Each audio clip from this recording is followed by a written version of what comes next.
Bonjour, en espérant que ça fonctionne correctement, je vous propose aujourd'hui, et en intérieur pour changer, une petite vidéo pour vous montrer où en est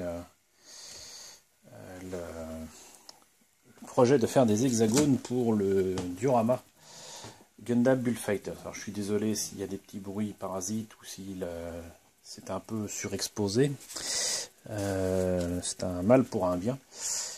Je voulais continuer à travailler dessus, vu que les dates de Japan Expo approchent à grands pas, mais je me suis dit qu'il était quand même intéressant de vous présenter un petit peu le travail réalisé. Donc je vous avais montré les hexagones, et à partir de ça, je me suis dit, il faut quand même qu'on rajoute un petit peu de terrain. Alors là, vous allez me dire, mais qu'est-ce que c'est que ce machin? Ça ressemble à rien. Il y a un petit peu de tout. Avec quoi il a collé tout ça, et surtout à quoi ça va servir. En fait, il se trouve que j'ai rajouté dans un premier temps des morceaux d'éperon découpés pour former une sorte de monticule, c'est-à-dire que si je place on y arrivera,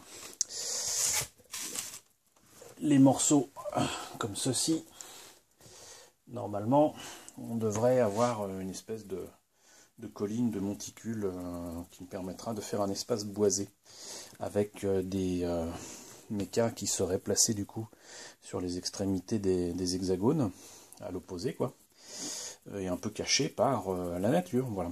Donc en fait l'idée c'est ça, c'est de faire un diorama en 3 parties. Qu'est-ce que j'ai utilisé de plus? En fait ça, il s'agit de morceaux de plâtre qui sont utilisés actuellement en ce moment même pour la rénovation de la maison que j'habite. Et puis voilà, et avec quoi j'ai collé tout ça? En fait, de la simple colle blanche par exemple.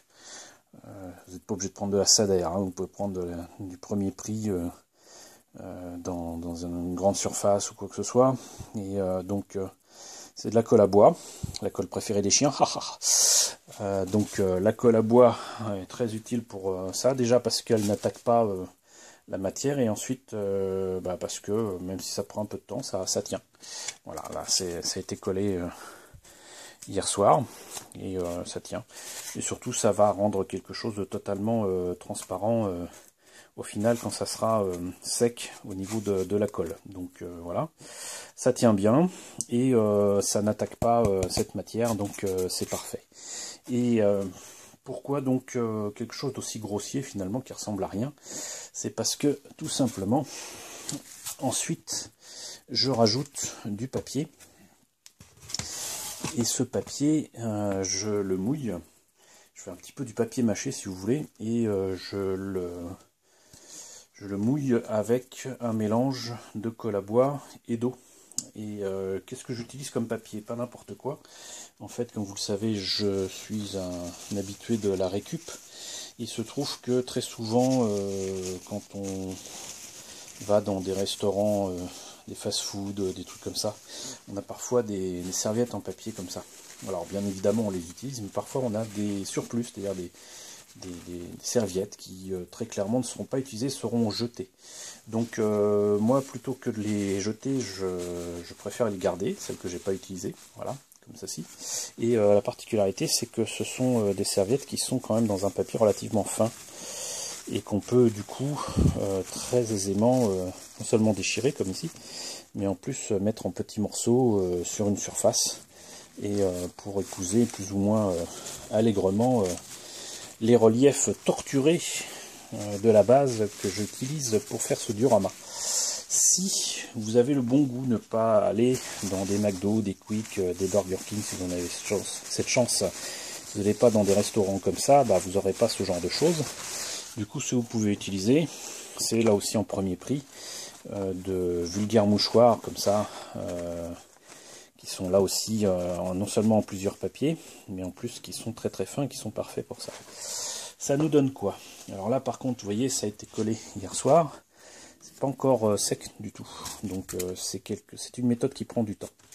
Mais on devine que là déjà d'une part, ça permet de représenter et de remplir le relief accidenté avec les morceaux de plâtre et de d'éperon que j'ai mis un peu partout, et ça permettra de faciliter le travail de plaçage, n'importe quoi, le travail de flocage pour ce terrain. Donc ce n'est qu'une seconde étape, on va dire, pour faire le terrain. Alors j'aurais pu utiliser une pâte déjà toute faite, etc. pour ça, mais je tenais quand même à montrer des méthodes plus simples, surtout beaucoup plus économiques, mais qui prennent un poil plus de temps, il est vrai. C'est-à-dire que là, il faudra compter quand même plusieurs jours pour obtenir quelque chose de sympa en termes simplement de terrain. Voilà, j'ai pas encore choisi ce que j'utiliserai pour peindre les bords, supposé que je le fasse ou que j'ai le temps.